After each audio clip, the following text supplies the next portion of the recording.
कर्मण्येवाधिकारस्ते मा फलेषु कदा, तुम फल की कदापि चिंता मत करो, फल को हेतु मत मानो, केवल कर्तव्य कर्म का आज्ञा पालन, सीधे भगवत प्राप्ति, कोई विघ्न नहीं, कोई परीक्षा नहीं। परीक्षा उसकी होती जो विद्यार्थी होता है, जो समर्पित अपना बच्चा होता है, उसकी परीक्षा नहीं होती। इसीलिए भगवत रसिक जी ने कहा, कै बच्चा के पेट और घट करे बिना, बच्चा बन गए। जो पढ़ाकू हैं उनकी परीक्षा होती है। हम पहले ही कह रहे हैं बुद्धिहीन है, अजितेंद्रिय है, नाथ जैसे भी हैं पर आपके हैं, वहां परीक्षा नहीं होती, ध्यान रखना। वहां जहां यही होता है मैं जितेंद्रिय हूं, मैं बुद्धिमान हूं, मैं ज्ञानी हूं, तो फिर वहां परीक्षा दिया जाता है, हल करो ये प्रश्न। ऐसे लोगों के बहुत से विरोधी बन जाते हैं और वो ऐसे दुर्गति के जाल में फंसता चला जाता है, निकलना मुश्किल होता है। कैसे लोग, मुझे सुख भोगना है, मस्त रहना है, चाहे दुनिया में आग लगे, पहली बात। दूसरी बात, जिन लोगों को ये विचार रहते हैं, अरे किसने देखा है भगवान को, मरने के बाद क्या होगा किसने देखा, साहब गपोड़ बातें हैं ना, लोग है ना, परलोक है ना, भगवान है, मौज मस्ती लो। ऐसा भी कर्तव्य कर्म का पालन नहीं कर सकता। जिसके ऐसे विचार है, ना भगवान पर विश्वास है, ना लोक पर विश्वास है, ना धर्म पर विश्वास है, ऐसा स्वेच्छाचारी मनुष्य राक्षसी कहा जाता है। दूसरी जो सूत्र वृत्ति बताई गई, यह भी राक्षसी वृत्ति है। यह किसी भी पाप कर्म में उतर सकता है, जैसे ऊपर वाला भी ऐसे दूसरा भी, क्योंकि ना भगवान का भय है, ना उससे शास्त्र का भय है। शास्त्र का भय होता है, उसमें लिखा है ऐसा नहीं करना, भाई मैं नहीं करूंगा, उसमें लिखा है ऐसा। वो संत कह रहे थे मैं ऐसा नहीं करूंगा, वो गुरुदेव मैं ऐसा नहीं करूंगा, मैं ऐसा नहीं देखूंगा, मैं ऐसा नहीं बोलूंगा, क्योंकि संत कह रहे थे, गुरुदेव कह रहे थे, शास्त्र कह रहे थे, वही बच पाता है। लेकिन ये ऐसी बुद्धि वाले बहुत लोग मिलेंगे, कहां भगवान, कहां लोग पर लोग, सब गपोड़ बातें, ओ मर के नरक जाना है, स्वर्ग जाना है, अरे सब मस्ती लो। ऐसा मनुष्य स्वेच्छाचारी हो जाता है, किसी भी पाप कर्म में वो भयभीत नहीं होता। बुरे कर्म का फल, परलोक में जाके दुख भोगना, सब गपोड़ मानता है, सब गप है, कहीं कोई नहीं। ऐसे जो भाव वाला होता है, वो प्रगट में और छिपकर दोनों प्रकार से भरपूर पाप कर्म ही केवल करता है। ऐसे लोगों के संग से भी बचना चाहिए, जिनका भी परिचय दे रहे हैं। जो लोग अपने अस्तित्व को मिटा देते हैं पाप कर्म में, उनके अंदर विवेक नहीं रह जाता, बुद्धि नहीं रह जाती, बहुत ही नीच कोटि, मतलब शब्द ही नहीं उनके लिए। निम्बुआ घाट गंगा के किनारे जब हम भ्रमण करते हैं, तो जैसे कोई बहुत मनोरम स्थान दिखाई दिया, एकांत शांत ऐसा, तो साल 2 साल रुक भी जाते थे, रुक गए भिक्षा के द्वारा, बस एकांत सेवन। तो निम्बुआ घाट है, एक बहुत बढ़िया स्थान है, बहुत सुंदर स्थान, जहां भजन की स्वाभाविक प्रवृत्ति उदय हो, किसी का ज्यादा आना जाना नहीं, भागीरथी समीप से बह रही, बहुत ही। तो वहां 20-20 किलोमीटर लगभग दूर गांव होंगे, वहां से एक ब्राह्मण आते थे, तो कभी कोई प्रश्न करते तो भगवत कृपा से ऐसे सहज में ऐसे उत्तर, कोई प्रवचन नहीं, ऐसे 1-2 ऐसे में। तो उनकी बड़ी श्रद्धा बढ़ी, तो एक बार वो अपने परिवार को लिवा के लाए, तो साथ में उनकी बेटी भी थी जो नवयुवती थी, तो ऐसे पूरी जली हुई थी, ऐसे पूरी, ऐसे यहां से ऐसे बड़ी सुंदर आकृति पर इधर से जली हुई। तो स्वाभाविक प्रश्न उनका, ये जन्म से ऐसा है इस बच्चे के, या उनका नहीं महाराज 1 मिनट लगेगा हमें बताने में। तो कहा बताइए बताइए। बोले भगवत कृपा से हमारे पास सब कुछ है, जमींदारी रही बाप बाबा से, तो खूब धन संपत्ति है।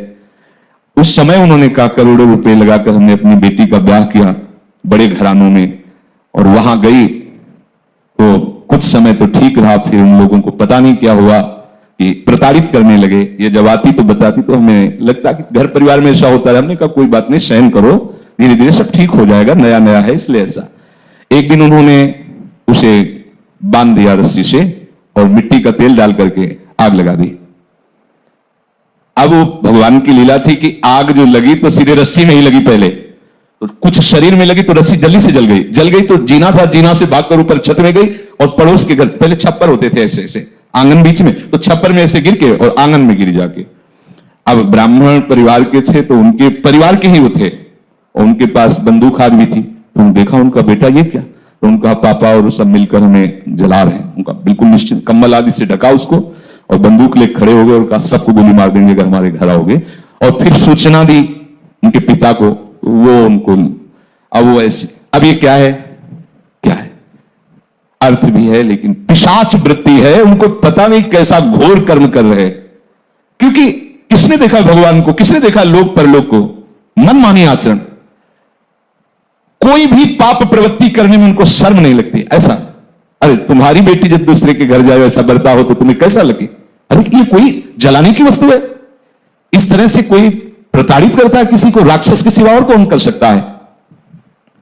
आसुरीम योनिमापन्नो मूढ़ा जन्मनि जन्मनि माम प्राप्य कौन्तेय ततो यान्त्यधमाम गतिम। भगवान कहते ऐसे लोगों को घोर दुर्गति में देता हूं और बार बार भयानक पीड़ा देता हूं, गलित कुष्ठ, ये वो नर्क, दुनिया की दुर्गति। ना आंख ठीक से खुल रही है, ना शरीर सड़ रहा है, भोग किया मनमानी तो भोग। भगवान कह रहे हैं आसुरीम योनिमापन्ना मूढ़ा जन्म, ऐसे मूढ़ों को मैं जन्म जन्मांतर कष्ट देता है। स्वामी बोल रहे हैं स्वयं। तीसरा, ऐसे लोगों को बिल्कुल संग नहीं करना चाहिए जिनका परिचय दे रहे हैं। मेरा कोई क्या बिगाड़ लेगा, मेरा कोई क्या बिगाड़ लेगा। ऐसे संसार का बहुत अहित करने वाले वृत्ति के लोग होते हैं, बहुत अहित कर, मेरा कोई क्या बिगाड़ लेगा, मैं जो करूंगा जो करूंगा। किसी से ये ठीक से बात भी नहीं करते। ऐसे लोग अहंकार से भरे रहते हैं, अभिमान के कारण इनकी शत्रुता ही बढ़ती रहती है। अपने बंधु बांधवों का भी हित नहीं कर सकते ऐसे स्वभाव वाले लोग। ये फलस्वरूप सबसे घृणा करते हैं और स्वयं सबके घृणा के पात्र बन जाते हैं। ये केवल अपने अभिमान की पुष्टता के लिए ही कर्म करते, जो करने की भावना भी बनती है। तो ऐसे लोगों से दूर रहना चाहिए। चौथे, क्या करूं, मैं तो निरुपाय हूं, सुनता तो हूं शास्त्र की बात, भजन करना चाहिए, सत्य से चलना चाहिए, व्यभिचार नहीं करना चाहिए, चोरी नहीं करना चाहिए, समझता हूं, पर मैं ऐसा कभी कर नहीं पाऊंगा।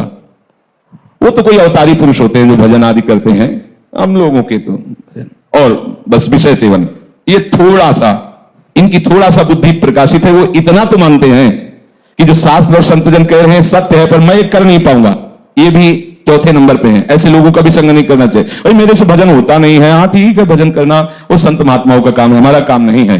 हमारा काम है केवल माया प्रपंच में फंसे रहना। तो ऐसे भी लोगों का संग नहीं कर, ऐसे लोग भी वो कर्तव्य कर्म का पालन नहीं कर सकते। क्या करूं, मैं तो लाचार हूं, पता नहीं कौन मेरे सिर पर बैठ जाता है और मुझसे ये सब करवा लेता है। मैं करना तो नहीं चाहता, पर पता नहीं कैसे हो जाता है। और बहुत सी जिम्मेवारियां हमारे ऊपर हैं, ये सब शास्त्र की बातें मैं नहीं कर पाऊंगा। हाँ, अगर कोई भगवत प्राप्ति है तो महात्माओं के लिए है, हम जैसे गृहस्थों के लिए तो नहीं। और फिर भगवान को लेकर भी हम क्या करेंगे, बुद्धि है, अरे भगवान मिल भी जाएंगे तो करेंगे क्या यार, न पत्नी है न पुत्र है, केवल भगवान है तो क्या करेंगे हम।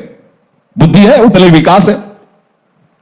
अब हमें तो केवल अपना जीवन यापन करना, अपने परिवार का पालन पोषण करना है। शास्त्र की बातें, भगवत प्राप्ति और भजन, ये सब हमसे नहीं हो पाएगा। क्या करूं, मैं निरुपाय हूं, मुझसे ये सब नहीं हो सकता। ये चौथे प्रकार के लोग। पांचवें प्रकार के, मैं क्यों किसी का हित करूं, किसी से प्रेम करूं, हम मुझसे घृणा करते तो मैं सबसे घृणा करूंगा, देखते कौन क्या बिगाड़ लेता है।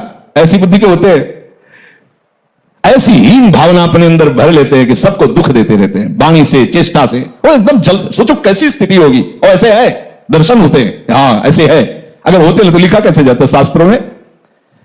वो इतनी घृणा दूसरों से करने लगते हैं कि उनको अपना भी जीवन भार लगने लगता है। जैसे आत्महत्या आदि, ऐसे निंदनीय आदि जो करते हैं, लगभग ऐसे ही स्वभाव से।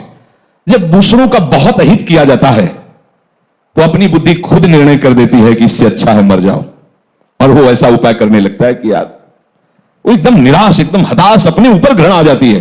ऐसे लोग कुछ मिनट में आपके सारे सत्संग पर पानी फेर सकते हैं, ध्यान रखना। इसीलिए भगवान राम के वचन है, बर भल बास नरक करता था, दुष्ट संग जनि देवी। भले नरक का बास मिल जाए लेकिन ऐसे दुष्टों का संग ना मिले। छठवां, क्या करूं, मैं तो बस दुख भोगने के लिए पैदा हुआ हूं, सब सुखी है, मेरे ही हिस्से में पूरा दुख दिया, नहीं बचता भगवान को, चलूंगा विरोध में चलूंगा, और कितना दुख देंगे। वो और उत्साहित होकर पाप कर्म करता। बुद्धि देखो कैसे प्रेरित करती है, बड़ा चिड़चिड़ा स्वभाव, नाक में गुस्सा, कोई बोल दे तो पीटने का भाव, एकदम ऐसे मिलते हैं। मैंने देखा संसार में कोई हमारा नहीं, सब हमें दुख देने के लिए तैयार। मैं किसी को सुख क्यों दूं, बख्शूंगा नहीं, अगर कोई छेड़ेगा तो समझ लो एकदम। उदासी, निराशा, क्रोध, उद्विग्नता, मस्तिष्क विकृति, उन्माद, ये इसके मित्र होते हैं ऐसे लोगों के। सातवां, जगत में कोई भी अच्छा नहीं, सब दुष्ट स्वभाव वाले बुरे गंदे लोग हैं, कोई अच्छा नहीं, फिर मैं इनके साथ अच्छाई क्यों करूं? जो जैसा होता है वैसे ही करना चाहिए, दुष्टों के साथ दुष्टता ही करूंगा। ऐसे भी है ऐसे भी। वो जिसको देखो उसमें दोष ही निकालेंगे, कहीं भी गुण बुद्धि उनकी नहीं होती। अतएव न वो अपना भला करते, न वो दूसरों का भला होने देते। 8वां, मुझे ऐसे कार्य करना चाहिए कि अंदर से भले मैं वैसा नहीं हूं, लेकिन लोग मुझे ये कहें कि बहुत बढ़िया है। ऐसे ये थोड़ा सुधार की तरफ है। इतनी तो बात समझ में आ गई कि मुझे ऐसे कार्य करना चाहिए कि लोग कहें कि ये बढ़िया है। और घोर राक्षसी से तो थोड़ा मनुष्यता में आने, भले असलियत नहीं है, पर कम से कम यश प्राप्ति के लिए प्रगट में ऐसा हिंसात्मक कार्य, दूसरों को भयानक दुख देने वाला कार्य नहीं करेंगे। 8वें सूत्र में कहा कि लोग मुझे अच्छा समझें, भले मेरे में अच्छाई नहीं, पर मुझे ऐसे दिखावा करना। भैया ऐसे हो तो भी चलेगा, कम से कम दिखावे के लिए ही सही। किसी की हिंसा न करे, किसी की चोरी न करे, किसी के व्यभिचार न करे। वो उनका असलियत भाव नहीं, पर वो दिखावे के लिए सारा नाटक करना चाहते हैं। 9 नंबर, कहते हैं कि वैराग्य ले लो, राग मत करो, भजन करो जाकर के। अगर मैं घर से निकल जाऊं तो सब चौपट हो जाएगा, मेरे द्वारा ही ये घर चलता है। ये भी उसी पंक्ति में है जिनका संग नहीं करना चाहिए। 10वां, अपने को तो बस वही उपाय करना है कि बड़ी शौकीनी से, विलासिता से, आराम से जिंदगी कटे, बस मुझे वही करना है। तो ऐसे लोगों का संग अपने कर्तव्य का पालन करने वाले उपासक को कभी नहीं करना चाहिए, क्योंकि इनके संग से तुम्हारी दबी हुई जो कुमति है, कोई ऐसा न समझे कि मेरे अंदर कुमति नहीं, कुमति सुमति सबके उर राहें। बस जहां अवसर मिला सत्संग का तो सुमति बढ़ी और कुमति को दबा करके धीरे धीरे उसको नष्ट कर देती है। वो महात्मा बन जाता है। जहां सुमति तहां संपत्ति नाना, और जहां कुमति तहां विपत्ति निदान। और जहां कुसंग मिला, सुमति को दबा करके कुमति इतनी बढ़ जाती है कि इस गली में आने के लिए राजी नहीं करेगी। क्या सत्संग, कुछ नहीं, कुमति बढ़ जाती। इसलिए भगवान आदेश कर रहे, कर्मणि वाधिकारस्ते मां फलेषु कदाच। सच्ची मानो, यदि तुम फल की इच्छा नहीं करोगे तो ऐसा फल मिलेगा कि निहाल हो जाओगे। अगर फल की इच्छा करके करोगे तो तुम क्या मांग सकते हो? अगर किसी बादशाह के पास गांव के एक गरीब आदमी को भेजा जाए, आप लोगों ने गांव की जिंदगी शायद ना देखी हो, हमने देखी। मिट्टी का घरौंदा, ऊपर से कुस का छप्पर, मेहनत करके आ रहे, 4 रोटी प्याज ऐसे हाथ में लेके खा रहे, एक फटी सी रजाई, पूरा परिवार उसी में। वो दिखा है, वो भी रोटी वो मेहनत करके ला रहे हैं ऐसे।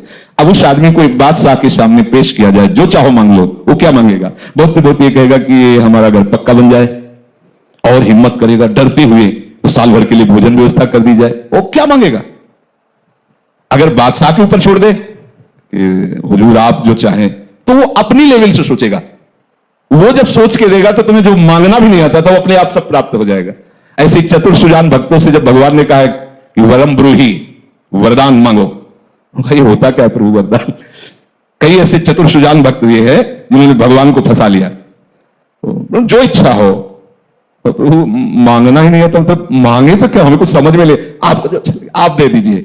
अब आप ये थोड़ी कहेंगे कि ब्रह्मलोक ले लो या स्वर्गलोक ले लो, क्योंकि जानते हैं सब माया के द्वारा रचित है। तो फिर आप क्या करते हैं? अविरल भक्ति प्रदान करके उसके अधीन हो जाते हैं। ये बहुत बड़ा रहस्य है। एक छोटा सा भी कर्म आपको भगवत प्राप्ति करा देगा। समय नहीं, पर कुछ क्षण की बात बता रहे हैं, अपने जीवन की घटना। काशी में तुलसी घाट में ऊपर ऐसे बैठे हुए थे, युगल किशोर पास बैठे थे, ये कुछ प्रसाद लाए थे पानी के लिए। इतने में वर्षा शुरू हुई, दूर दृष्टि गई तो देखा 80 घाट उस समय कच्चा था, अब सुनते हैं पक्का हो गया। तो उस कच्चे में पूरा पानी बह करके ऐसे वहीं से निकलता, और एक आदमी पड़ा था ऐसे। तो युगल किशोर से कहा मुर्दा है क्या? क्योंकि काशी में मुर्दा कोई आश्चर्य वाली बात नहीं होती, जैसे लकड़ियों की टाल होते हैं ऐसे वहां मुर्दे का क्रम रखा होता है।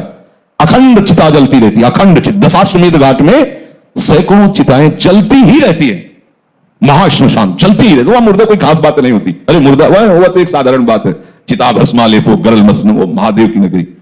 उनका नहीं महाराज मुर्दा नहीं, इसे कुष्ठ रोग है, चल नहीं पा रहा। हम कहा पानी वर्षा अभी आ रहा है और ये तो बह के गंगा में। अरे बोले काशी है बाबा, ऐसे कैसे सामने देख रहे हैं यार, वो जिंदा है।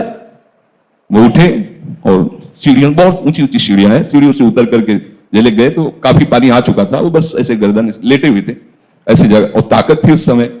वैसे उठाया उनको, सीढ़ियों से चढ़ते, एक बारंडा टाइप था बीच में, वहां ले गए तो कुछ संत जन बैठे थे जो ऐसे ही घाट में रहते। इसको क्यों ले? ये गति आपकी भी हो सकती है, हमारी भी आपको ऐसा नहीं कहना चाहिए। और थोड़ा आवेश में बोले तो शांत उनको लिटाया और अपने वस्त्र से ऐसे, तो उनकी जो दृष्टि उस समय हमें प्राप्त हो रही थी वो हम बता नहीं सकते आपको। कुछ हो रहा था और ऐसा लग रहा था कुछ मेरे अंदर जा रहा है, मतलब एक अपार आनंद। वो जो दृष्टि से जो देख, वो बोले तो कुछ नहीं, दृष्टि से जो ऐसे जब पूछ रहे थे उनके मुख और ऐसे, तो जो दृष्टि से देख रहे थे तो ऐसा लग रहा था कि हमारे आराध्य देव भगवान शिव ही मुझे देख रहे। और जब जाने लगे तो ऐसे हाथ ऐसे जैसे ऐसे ऐसे, बस वहीं उसी घाट में स्मरण हुआ कैसा होगा वृंदावन। उसी घाट में संत आते हैं और हमें रास में ले जाते हैं, और वहीं से भूमिका बनती वृंदावन की। और ये सब एक छोटा सा निष्काम कर्म आपको ऐसी महान वस्तु दे सकता है जो किसी भी साधना से नहीं मिल सकती।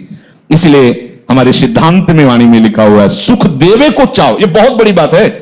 ये सकामी पुरुष नहीं समझेंगे कि अरे क्या, अरे ये महाफल की प्राप्ति कर, सीधे सीधे प्रभु को अधीन, सीधे प्रभु का साक्षात्कार, सीधे प्रभु का प्रेम। इसलिए इस बात पर विचार कीजिए, कोई भी कर्तव्य कर्म फल की आकांक्षा मत रखिए। जो आपको जैसे सेवाएं मिली है, जो भी घर गृहस्थी की, व्यापार नौकरी की, श्री जी की जो भी सेवा, ये सब केवल प्रभु की आज्ञा है, ऐसा मानकर, गुरु आज्ञा, शास्त्र आज्ञा की। तो आपकी गृहस्थी सेवा भी, आपको अभी जो चरित्र सुना रहे वो अपना सेन जी अपने कर्म कर रहे, सुपज वाल्मीकि अपना कर्म कर रहे, सब अपने सदन जी अपना कर्म कर रहे, उसी से उनको भगवत प्राप्ति हो रही।